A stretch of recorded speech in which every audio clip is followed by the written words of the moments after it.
Bote na bino bonso bazwi tango ya kolanda manaka ma télévision congolaise.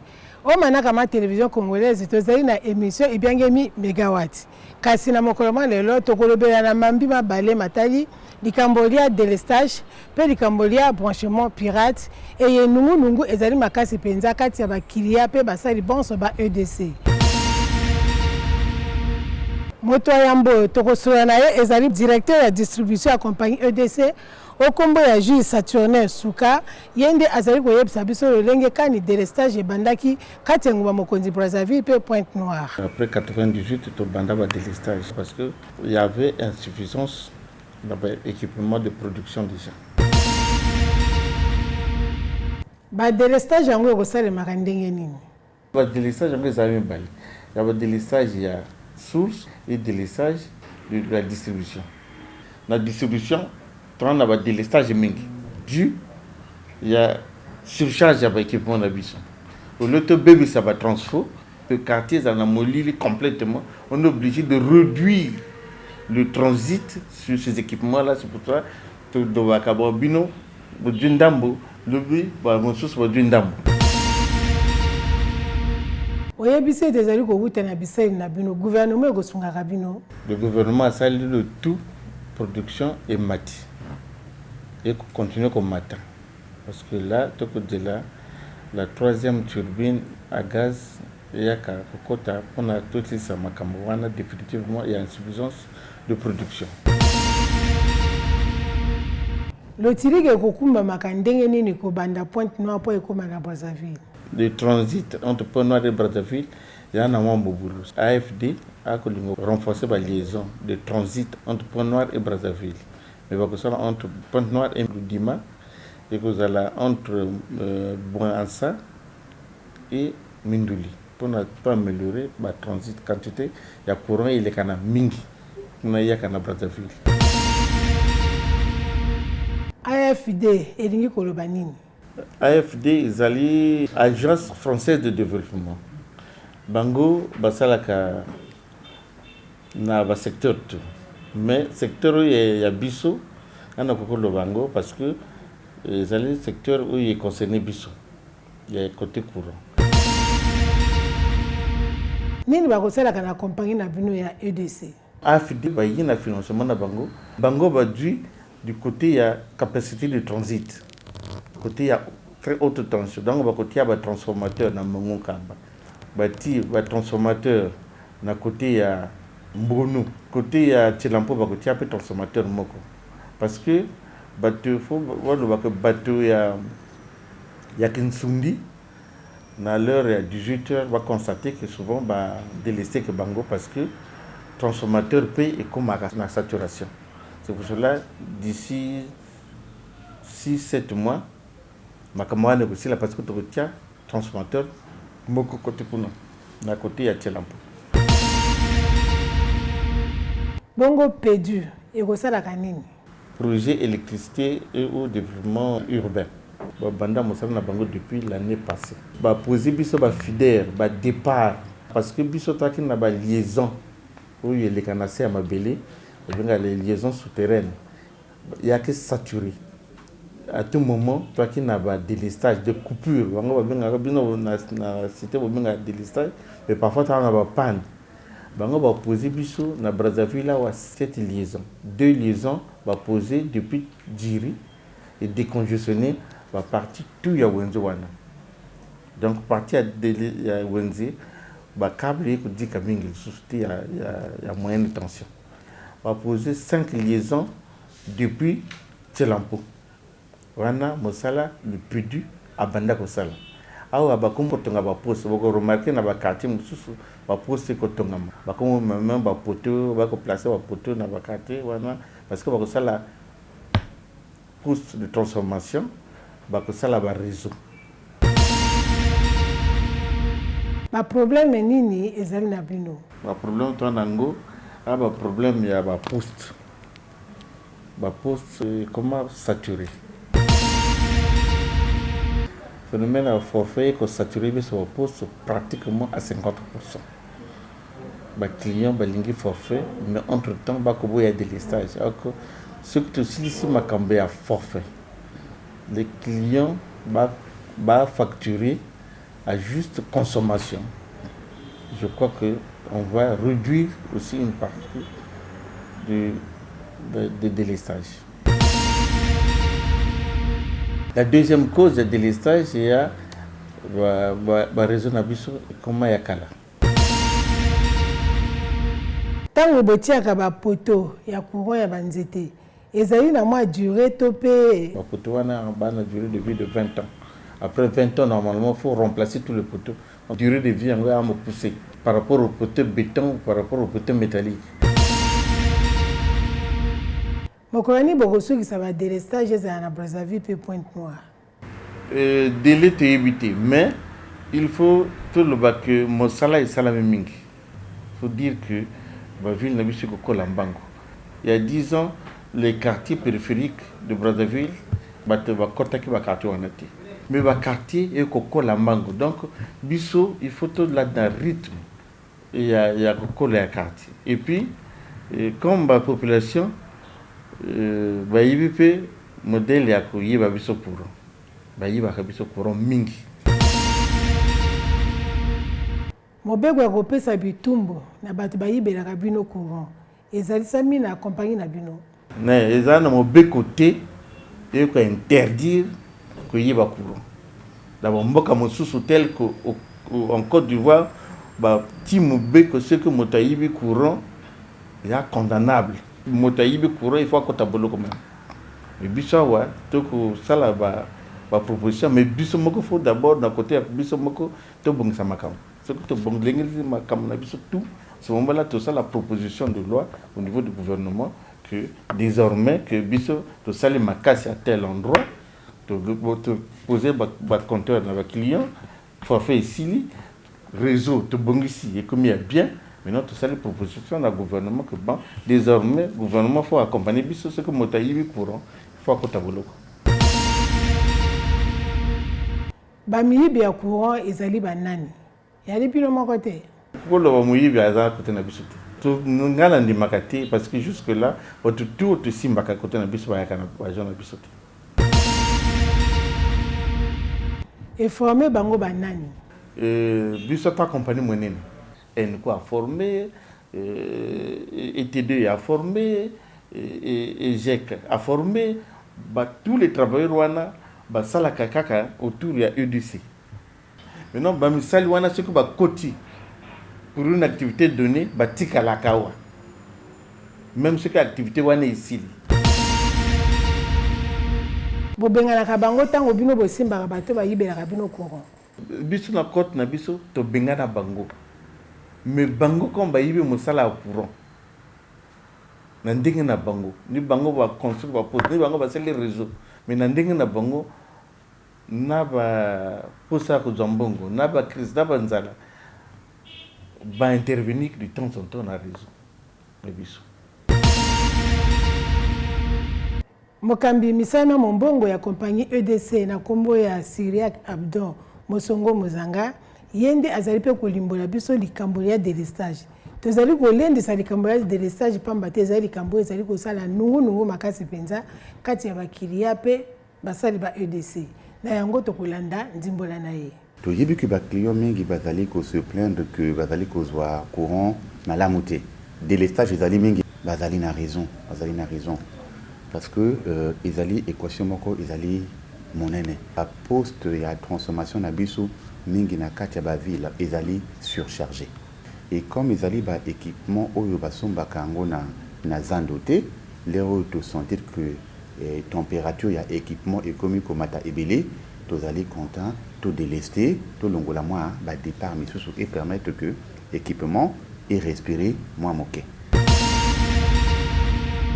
ezali na mikolo bato misusu baza kolala na molili bato misusu baza na courant vous programmez que makambo ngo ndenge nini tozali na ba programme wana to salaka mais ba programme wana to peut ko rendre pe yango public te pour na pe ba raison ya sécurité ya mboka mais ba effort ezali ko salama en ce moment eza ko buta bisika nyonso to par exemple le gouvernement azali ko sala na biso pour na to essayer ko trouver solution na makambo wana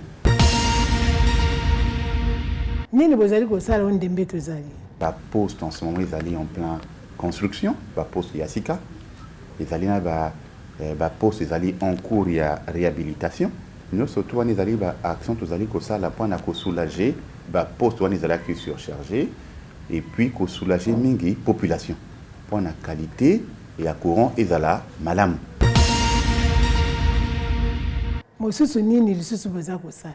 Mais au-delà, dans ma cambo ils allaient na action mosusu tozali kosala ka mikolo surtout parce qu'on est allé meeting d'autoprise na baninga na biso o bazali na ba agence na ba direction d'exploitation ko lutter que mikolo tout na bato o bazali koyiba pe courant bango wana bazali koyiba pe courant bango bazali ko poser pe ba dégâts ebele na ba installation o etindaka biso na tango mosusu pe to délester. Bakilia mingi bakolelaka balobi ti ata asaleli courant mokie mais tango facture ya kaka nyongo ezalaka monene penza makambo yango eza kosalema ndenge nini bango bazali kobenga yango ndenge oti koloba surfacturation mais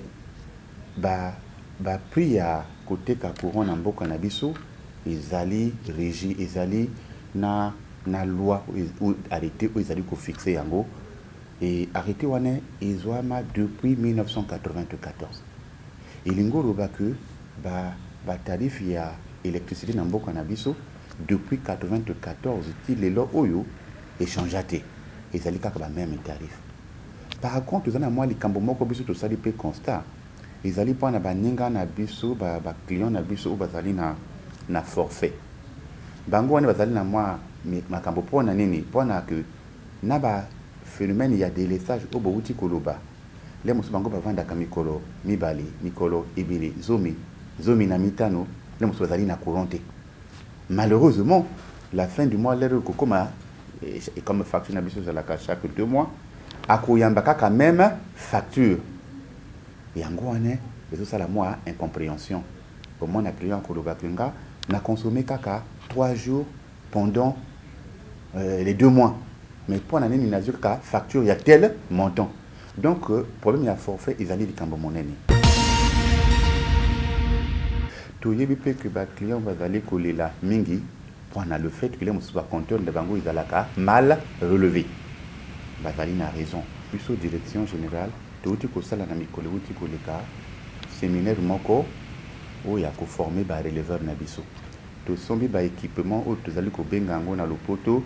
Terminaux de saisie portable, de Benga Kango TSP, où il peut permettre que tout ça la relève désormais à partir de l'équipement en et pour réduire marge, il y a pas erreur parce que les bosso bayaka na moi école ba feuille et pas na binon ba bordereau ba pour ça la relève de manière manuelle. Mais na ba équipement auto di ko somba dorénavant bango ba koyaka na équipement moko donné na kola kisabino ngo na mikolari koyaka au bas que ça la relève et paye na binon et qu'on réduit erreur. Bokani ko sala nini pona ko sukisa biyu bibe wane. Et pour na cause solution définitive na makambo wane ezali meeting de aujourd'hui na ba mikonzi ya mboka na mikonzi ya société na biso que il faut tout ça la to poser ba compteur na ba client nyo surtout et qu'on permettre que moto na moto afuta réellement oyoye à consommer. Mbulo yo et lipo na biso mbula ya compteur. Pambate compteur a lokola gendarme. Yo soko sele li koro moke, fakyo na yope koyaka moke.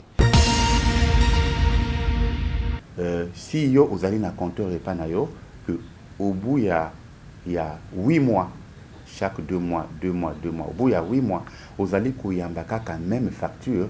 Ça veut dire que ils en ont moins les cambos ils pas nayo ou bien travailleurs na biso bazali ko lekate pas nayo pour na ko relever compteur nayo et si c'est le cas immédiatement tout tinda kabato na biso ça la contre-enquête pour na ko corriger problème wana et le mosusu na bakilia ba yebisa te boyamba bango malamu te yebisa biso sango wana. Alors oh le wana ezali les cambos ya solo parce que plainte wana to yo ki yango pe mingi déjà na biso moko personnellement aujourd'hui solution ko installer na ba structure na biso ba bureau d'accueil ni na esika wana client ayaka à poser question na likambo na ye et ba ko orienter ye et sika oyo ye ape kozwa solution. Bakonzi ebele kati eko na biso Congo balingise kovana na bureau kasi makambo elekaka na se tango mosusu bayebaka te na bino na EDC bozali na kati ya lingomba wana. Mais mikolo nyonso tu biso tovandaka awa te totambolaka na ba agence na biso tokendaka pe na intérieur ya pays mpona kosala le point ko conscientiser ba agent na biso koloba que il faut biso nyonso tu toloba liloba i moko biso nyonso tu tosala pour que entreprise na biso ekenda liboso. Na agence commerciale ya Bakongo pe makelekele et kambemi na Herman Gaël Mpoussa yepe azali koyebisa biso bosolo na makamatali ba branchement pirate. Quartier biso to salaki makasi na mois ya décembre parce que za opération monene esengela biso moi bato mingi to salaki yango na Inzuli. Soko moni mairie filu na moi likolo kuna to kota kuna to salaki opération parce que to remarqué que ba câble zo dika mingi bato mingi bazo se plaindre na qualité à courant. To kena ande kuna et to sali opération to zu kasi pratiquement 100, 200 ou pratiquement 300 personnes. Oyo to ala ko obligé to kata to bongselo na bomba futa mikana na bomba ba kota na fichier ya ba consommateur ya EKRC. Bandimaki ko s'abonner na petenyo so penza. Mais mama on dit mawokota il faut qu'on dit mawokota pour te yoza na courant ya ndenge moka mabe biso to ito kati moto to ngota tele kongo na pourquoi pas na journal et c'est kaka yo o bongisa mikana na o kota na fichier. Ba conséquence ni nezali pour na bato oyo basala ka ba branchement pirate. Conséquence ya branchement pirate eza mingi ya liboso eza matériel ya EKRC ezo beba to mona na ba quartier misusu ba câble elikaka cause nango peza ba branchement pirate mosusu eza soki branchement esalami na ndenge singélité okomona que ba électrocution ekozala so bazwi câble mabe batina réseau yango esala ba retour yango esala que to mona que to misusu ba komozwa courant et bandako misusu ezo lika conséquence ya ba branchement ya mabe. Na agence commerciale ya Diatape Filou et quand même na maison Sylvain Massa yepe azali ko yebisa biso lolenge kani babandaki kolongola basinga mabe epa ya bakilia bayibelaki bango lotiriki.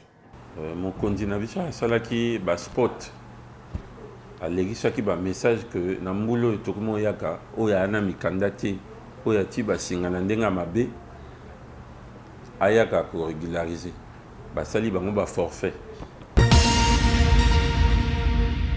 Ba forfait na bango esalemaki ndenge nini? Ba forfait ezaki bafutaka frais d'études ezaki 4174 na abonnement 26440 ezaki 31000.